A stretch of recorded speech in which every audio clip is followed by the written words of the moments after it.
Imagine this scenario. It's 8 p.m, the kids are finally down, you've got loads of work to catch up on, and you're just thinking there is no time. You haven't managed to get your workout in, you haven't eaten well, and this just repeats itself again and again and again. You just feel like there's no space in your day.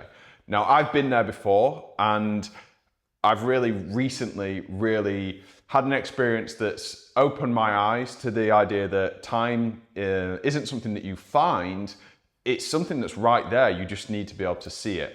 Now, you might be wondering, Jake, you're looking pretty tired right now. Now, just to give you a bit of background on what's been happening for me over the last few weeks, our son, Flynn, our third child, was born on the 27th of September. We were home for 5 days, and then unfortunately, we were admitted to hospital. We had to go in an ambulance, and he basically had a UTI which turned into sepsis.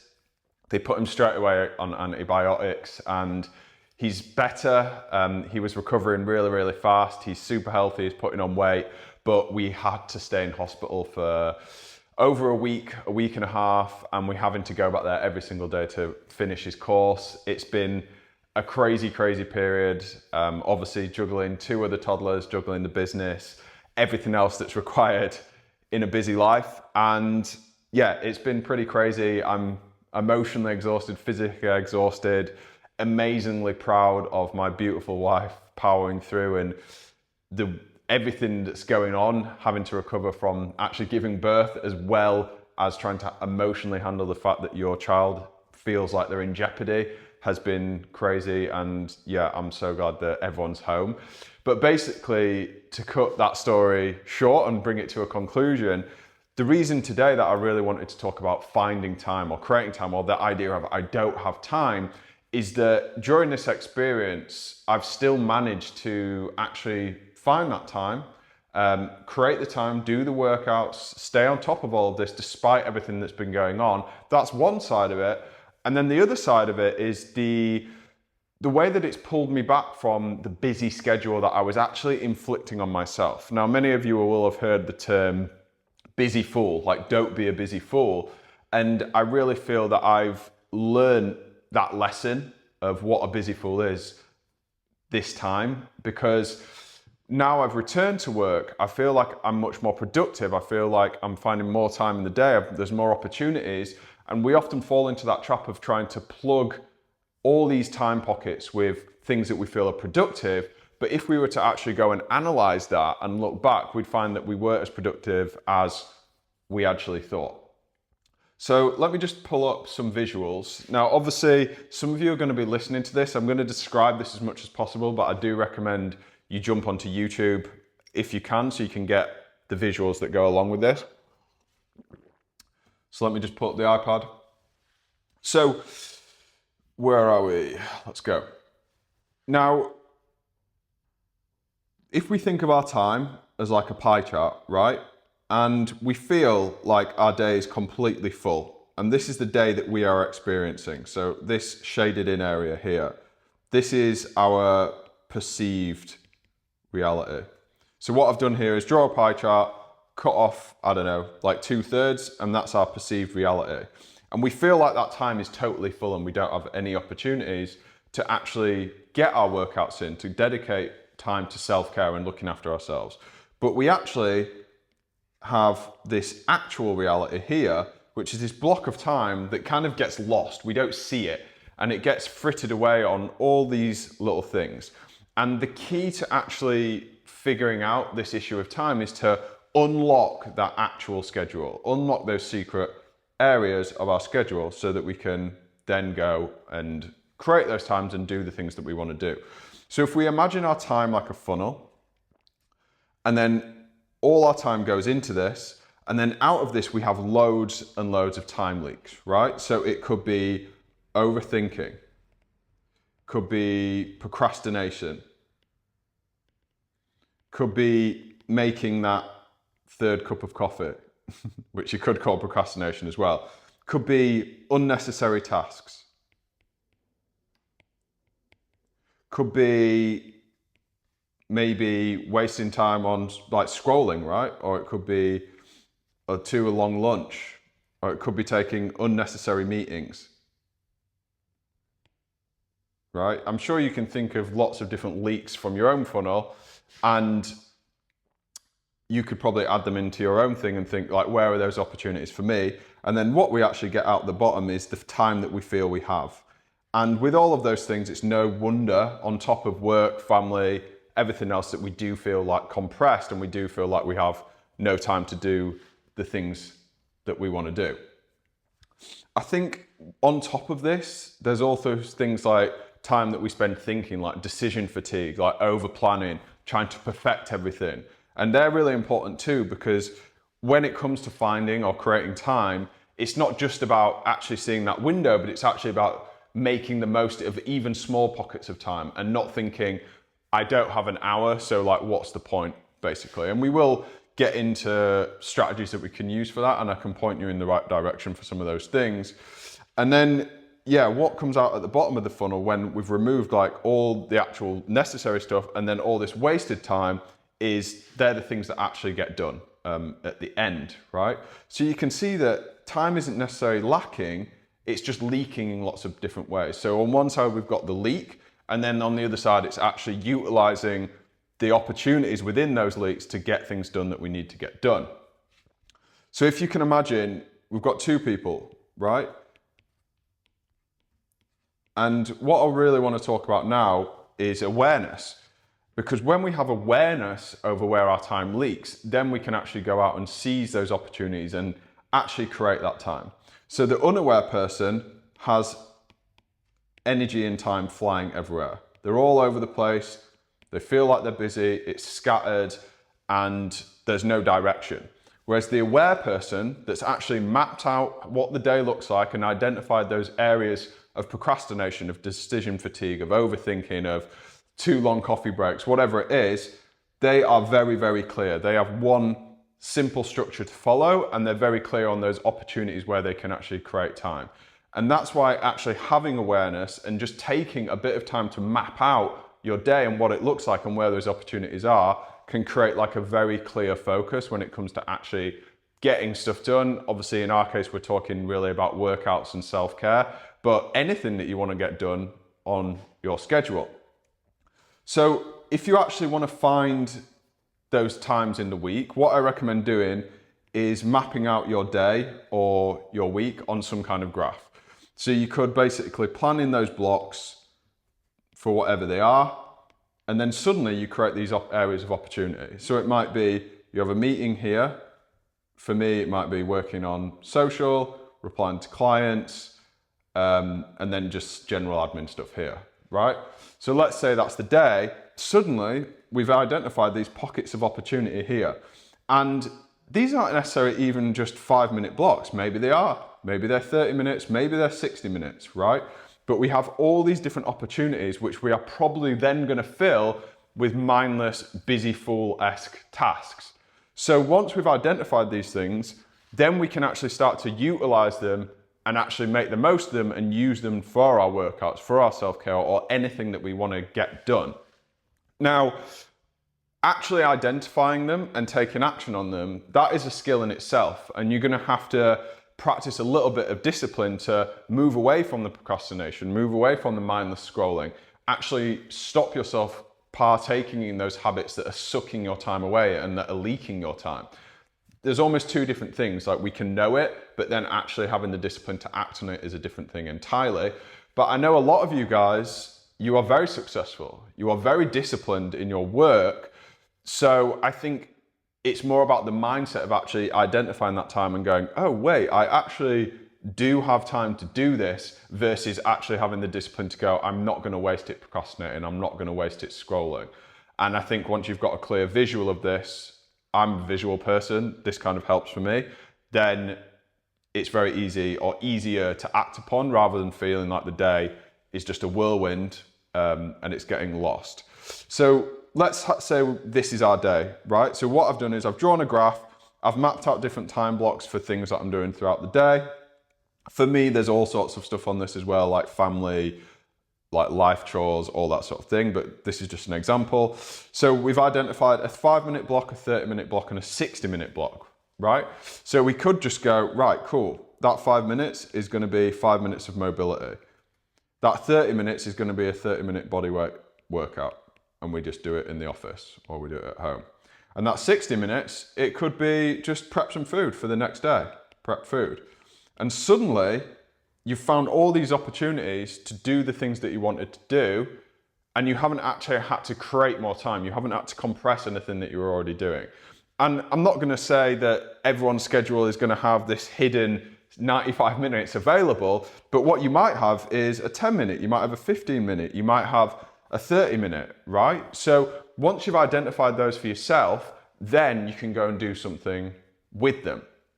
Now, the big problem that we see with a lot of people and a lot of clients that come in is it's not just about identifying that time. This really helps, and scheduling it into your calendar really helps, and learning to respect that time, I guess. Because let's say 9 a.m. is this important meeting. We don't have any problem putting that in our calendar, turning up punctually and committing to that. But maybe when it comes to our workouts, we are fickle and we give up on it easy and we let other people pull us away. So one skill that we have to learn is that ability to actually put this workout into the calendar. Let's say we put it in this slot here, which is between two slots that I've created on this graph, and actually sticking to it and saying this is important and we respect it and it's a sacred time for me. And if anyone's like, oh, can we chat at this time? No, I'm busy. Really firm, really kind of stubborn, right? That will help you. So doing that with your time and treating it as sacred is just as much as a skill. Now, the other thing that's really important, and I'm just going to do a kind of brief overview of this, and I will send you another training if you're interested in hearing more about this. But the other thing is actually, how do we make the most of that time that we actually have and change that perspective to go from the idea of, I don't have enough time, or it's only worth it if I do 60 minutes, to actually go, I have this time, that's amazing, let's celebrate that. So switching from almost the glass half empty to the glass half full mindset. And you've probably heard me talk about this before, but this is what we call the tiers of opportunity. So let's say in an ideal world, we do a 60-minute workout, right? So 60-minute, perfect. We do it from the gym, we have time to have a shower afterwards, perfect, right? That's plan A. Now what we don't want to do is fall into that trap of, well, what if we don't have 60 minutes? What if we can't get to the gym? Then option A is to do nothing at all, which is that all or nothing mindset that we want to move away from. But option B is actually move to plan B. So plan B might be 30 minutes and we do it from home. And then plan C might be 15 minutes and when it's body weight from home, right?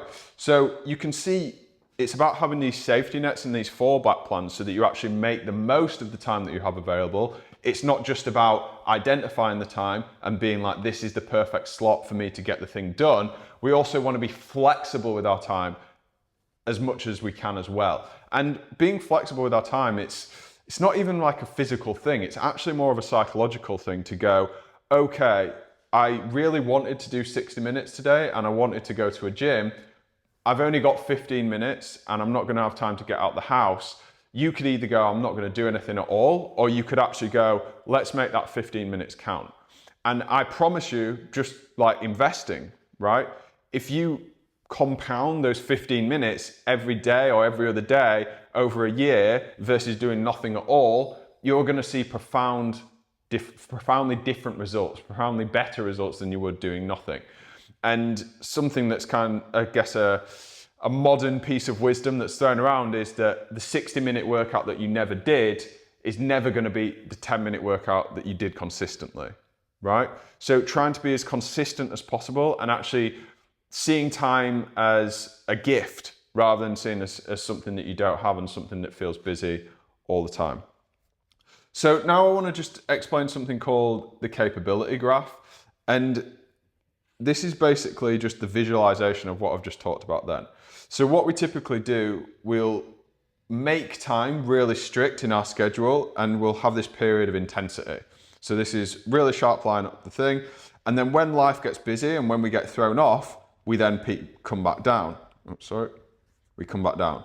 And then we don't do anything at all, we feel busy, and then we have another push of motivation, another peak, and then it comes back down. And we don't really get anywhere when we approach things like that. Now, the other option is that we can basically make the most of the time that we have available. Now, it doesn't mean that we're going to hit these like great highs all the time, but what it means is that we maintain a much higher baseline over time. There's still going to be ups and downs. Maybe this is the 30-minute workout, this is the 15-minute workout, but you can see that that baseline that we have in the middle is much higher than the baseline that we have down here. So if we can really make the time, a little bit of time every single day, we're going to raise our baseline so that our normal day, our worst day, our busiest day, we continue to take action. So we've found time in the schedule, that little pocket, even that 5 minutes, and we've actually utilized it to the best of our ability. If we have 60 minutes, amazing. We don't fall right back down to this bottom level of doing nothing. And we actually go, cool, today's super busy, today's crazy. I've only got 5 minutes a day, but I'm still going to make 5 minutes a day count. And the thing is, if you can make 5 minutes, you'll probably find that you can make 10 minutes, that you can make 15 minutes. And a lot of this is really going back to what we were looking at before. Where are those leaks for you? Like, is it overthinking? Is it procrastination? Is it scrolling? Is it a really long, leisurely lunch? Is it unnecessary tasks, busy fool tasks? I know I'm definitely guilty of that one. Third coffee of the day. Or is it unnecessary meetings, like taking a big meeting that takes 2 hours when it could have just been done in an email? And going back to kind of the story at the beginning, for me, having to dedicate so much time to family, step away from work, only do the necessary tasks, what I actually realized was that probably 75% of the things that I do to fill a day aren't actually moving the needle forward. They're just filling in gaps and making myself feel busy. And the knock-on effect of that is that when you then get home and you're with your family, that stress and that feeling of, I don't have time, then passes on to the quality of time that you're spending with your partner or with your kids. And I've really noticed that in myself. Whereas if I focus on the needle moving tasks, give the day a bit more space, give myself lots of time to do things for myself as well, when I do get home, I don't feel like I've got loads of pressure and I don't feel like I'm compressed all the time. And then I can then give that love and attention and presence to my family, to my wife, to my kids, because that time pressure isn't on. Now, obviously, I appreciate the fact that I'm more in control of my time as someone that runs their own business, but there's a lot of obviously pressures that come with that from different angles. Obviously, if you are employed, you don't have as much time over your schedule, but if you are in a senior position, I'm sure that there is ways that you can optimize and adapt that time. And actually, the thing is, things can wait, right? They can wait. And we often just fill ourselves and create that pressure ourselves versus it actually being genuine pressure that we need to act upon right away, right in this instant, and cram everything into that day. So this is what I want to leave you with, the idea of you don't find time, you make time. So you're not just gonna, if you're telling yourself, oh, I'll start when it's better, when this happens, after summer, after Christmas, after spring, or it's going to be better this week, or when I don't have this project on. I promise you that those times will never come and there will always be something else. So you need to actually make the time now. Now, making the time is not about sacrificing it elsewhere necessarily, or trying to force it in somewhere. It's maybe as simple as going back through the things that we talked about today, identifying those time leaks within your own day or those opportunities within your schedule. Step 2 is to then, so let's go back actually. Step 1, identify those opportunities, identify those time leaks. Step 2 is to then block it into your calendar and then make that time sacred so that you're not pushing it around all the time. You're not treating it like it doesn't matter, because it does. Step 3 is then applying the theories of the tiers of opportunity. So having your plan A, your plan B, your plan C, and trying to move away from that mindset of it has to be this way or there's no point at all, because that means that 50% of the time plus you're probably not going to do it at all. So being flexible with that and flexible with your time. And then D, I guess, is just being consistent with that, practicing that, finding better flow and living it. Because when you live it, then it becomes a habit and you don't have to actually think about this so much and it'll just be something that you do naturally. And that is kind of the problem with most plans out there, is that there's a massive intensity focus. So it relies on this big push, this motivation at the beginning where you get stuck in and you create a lot of friction and you force things aside. But then when things pick up and that motivation dips, then suddenly it just drops off completely. So this is really about the idea, the complete opposite with that. It's putting consistency and sustainability first so that you can keep taking action. Now, if you want to find out more about the tiers of opportunity system that I mentioned before, you can find that on my YouTube. Just search tiers of opportunity. I think it was actually the last podcast that I did. Or you can send me a message on Instagram, just put tiers or ask me for that training, and I'll send you the link. If you have any questions about what we talked about today, please fire them over or leave them in the comments. Have a great day, guys, and I'll see you soon.